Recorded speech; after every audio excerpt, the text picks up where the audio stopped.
കുതിച്ചുയർന്ന് വീണ്ടും സ്വർണ്ണവില. പവന് ഇന്ന് 2200 രൂപ വർദ്ധിച്ച് 74,320 രൂപയിലെത്തി. 275 രൂപയാണ് ഒറ്റയടിക്ക് ഗ്രാമിന് വർദ്ധിച്ചത്. 9290 രൂപയാണ് 1 ഗ്രാം സ്വർണത്തിന്റെ വില. സ്വർണ്ണവില പുതിയ റെക്കോർഡിട്ട് പവന് 74,320 രൂപയിലേക്ക് എത്തി. ഒറ്റ ദിവസം കൊണ്ട് 2200 രൂപയുടെ വർധനവാണ് രേഖപ്പെടുത്തിയത്. 1 ഗ്രാം സ്വർണത്തിന് 275 രൂപ വർദ്ധിച്ച് 9290 രൂപ നിരക്കിലാണ് വിപണിയിൽ വ്യാപാരം നടക്കുന്നത്. 3/4 ലക്ഷത്തിലേക്ക് 1 പവൻ സ്വർണത്തിന്റെ വില എത്താൻ 680 രൂപയുടെ വ്യത്യാസം മാത്രമാണ് ഉള്ളത്. കേരളത്തിലെ സ്വർണ്ണവില ഏപ്രിൽ മാസത്തെ താഴ്ന്ന നിലവാരത്തിലെത്തിയത് 8-ാം തീയതിയാണ്. അന്ന് പവന് 65,800 രൂപയും ഗ്രാമിന് 8,225 രൂപയുമായിരുന്നു വില.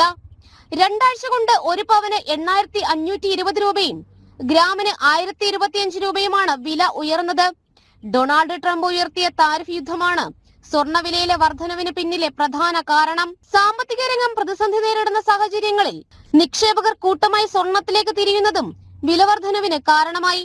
കേരളത്തിൽ വിവാഹ സീസൺ ആയതിനാൽ സ്വർണ്ണവിലയിലെ വർധനവ് സാധാരണക്കാരെ പ്രതിസന്ധിയിലാക്കും. ജനം, കൊച്ചി.